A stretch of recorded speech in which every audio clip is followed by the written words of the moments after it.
Mortgage rates took a big drop at the end of last week, which is fantastic news for anyone that has been considering buying a home. But how is that mortgage rate drop, along with increasing talk of a recession, likely to impact the housing market in the months ahead? That is exactly what we're going to get into right now in your real estate market update for November. Hi, this is Andrew with the Andrew Smith team here in Frisco, Texas.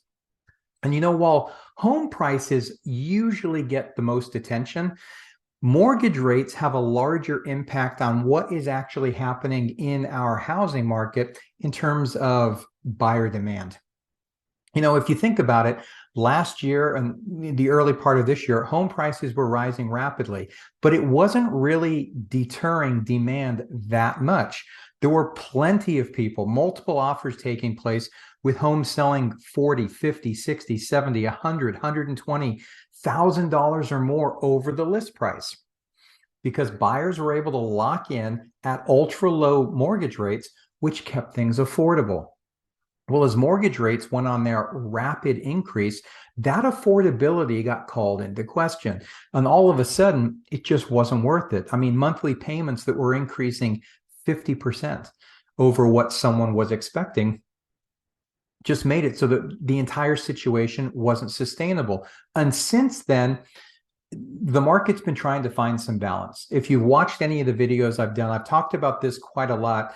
Home prices are a direct result of supply and demand, and we'll talk about that a little bit towards the end of today's video. But really, mortgage rates, that rapid rise has left all kinds of buyers saying, well, now what? It's kind of like being shell-shocked, to be honest with you. No one expected it. Here, as Les Kiefer, the deputy chief economist for Freddie Mac, said, U.S. 30-year fixed mortgage rates have increased 3.83 percentage points since the end of last year. That's the biggest year-to-date increase in over 50 years. Now, without a doubt, that has absolutely made a huge impact on people. No one was forecasting it to go up that fast. Now, like I said, the end of last week, we did see rates improve substantially. So why is that? And it's basically because, as we've been saying all along, high inflation is the enemy of mortgage rates. And last week, on Thursday, the CPI report came out, which basically is the inflation measure, and it was lower than most of the industry experts had forecast it to be. As a result, rates responded positively, and we saw a drop of up to 60 basis points in a mortgage rate, which is fantastic. Rates dropped down below 7%, which is somewhere they hadn't been in quite a while.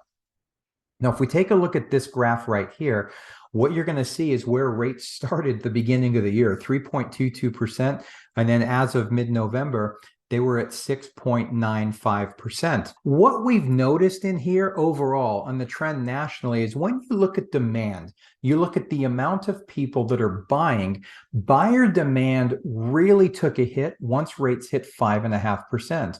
While mortgage rates were below 5.5%, there weren't quite as many people buying, but it didn't really slam the door shut on as many people as you would think. Once those rates got over 5.5%, that was a little bit different. That's when we really started to see a big change. And it'll be interesting to see how that plays out going forward, right? The inflation numbers are expected, as of right now, expected to remain lower.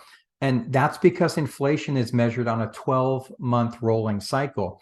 And the last 2 months of low inflation numbers or lower inflation numbers finally dropped out with the last report. So we should start to see things balance out a little bit more. Now, while that is great news, not so great news is the increasing talk of a recession.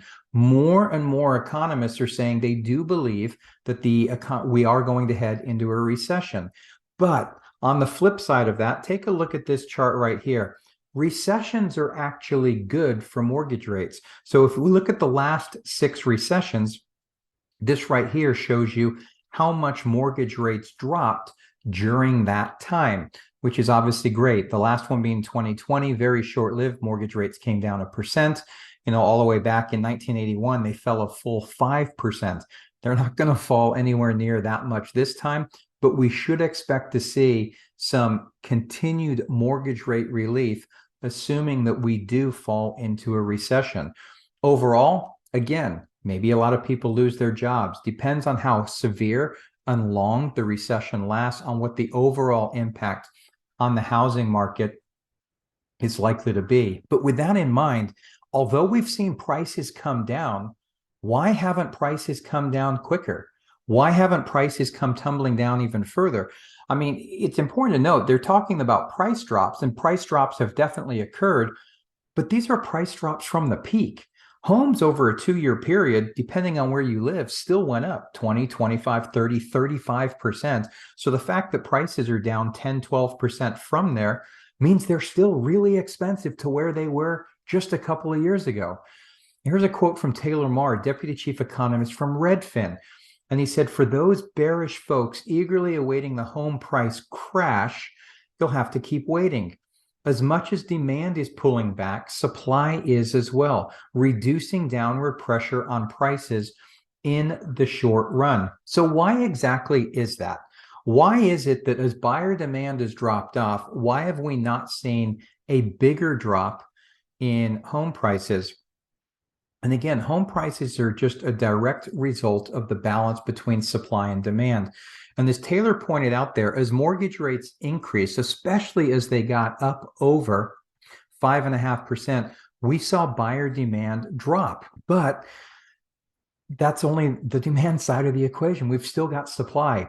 And ironically enough, even though supply is up year over year, we are still very far behind on what we would consider normal supply. As a matter of fact, supply of homes has actually been falling for just about a decade now. And that's because a lot of properties have been turned into rental properties. So think about this just for a minute, especially over the last couple of years. You own a home, you're at 3% on your mortgage rate, you're thinking of buying another home. Are you really going to sell the one that you're in? If you don't have to, or what I know many people did is actually refied, pulled equity out, use that equity as a down payment on a new home, and turn the first home into a rental. We all know what rents have done over the past few years. They've skyrocketed. They've gone up just as fast, if not faster than home prices. So with that in mind, why sell? Why, especially when it's cash flowing, why sell that first home? There's absolutely no reason to whatsoever. And so you found that there's been less and less and less inventory coming to market. Now, I'm going to share my screen with you quickly here and show you what is happening exactly here in Frisco and kind of give you a little bit of a hint of what we're likely to see going forward. Okay, what we're looking at here is my market report, and this is actually for Frisco, Texas. So you can get this information on any city, zip code in the entire country. Just go ahead and use the search bar right here, and this same information will come up for you. So there's just a couple of things on here I want to point out. And the first one here is inventory. Like we said, inventory represents supply. And what you can see here is that starting the end of July, we've actually seen inventory here in Frisco continue to fall, right? So yes, it's higher than it was a year ago or 2 years ago, but look where we were the last week of November in 2019. You had an average of 742 homes for sale. You look at right now, we're at 365. So inventory supply is still very low compared to what we saw historically. So now you've got people, as I mentioned just a minute ago, they're either choosing not to sell their home, right? And they've turned it into a rental if they've moved on, or it's not worth selling their home if they don't necessarily have to move. So you're just not seeing quite as much inventory come onto the market. And this is across the board. So right here underneath this, we've got these market segments. And this is basically Frisco's market from high to low divided into 4 market segments. And when we look at days on market here, you can see that there's almost no change between them. 49 at the top, 42 in the middle, 49 at the bottom. So very, very little difference. The entire market is moving at virtually the exact same speed. Now, again, this is going to play out differently depending upon where across the country you are, where in the country you are, as every single market is different. Now, the one thing I do want to look at right here and share with you is this is price decreases. This is going to give us a good idea of what to expect going forward. Now, normally we see more price decreases in Frisco than we do in some other areas of the country. Okay, so right around 30-35% is basically a national average. You can see going all the way back into the end of November 3 years ago, about 55% of homes on the market in Frisco would receive a price reduction before going under contract. You can see here since April, March, April, that has been rapidly increasing here, all the way up to 63.5% roughly of the homes are receiving a price cut before going under contract. That is telling us that there's still some imbalance between where sellers are and where buyers want to be. Homes are still being listed a bit higher than they should, and those people, those sellers are having to make an adjustment before that property goes under contract. That is telling me that we've still got a little bit of room for a little bit of softening of prices in this market. And that falls in line with what we've been talking about the past few weeks. And what I mean by that is most of the projections that I have seen, the forecast for this area in North Texas, are forecasting still on the low side, 1.5%, all the way up to about 5% appreciation next year, and cumulative appreciation for the next 5 years. Well, we're still running at annual appreciation of about 14% year over year. So that still needs to come down. We still need to see that soften into the lower single digits.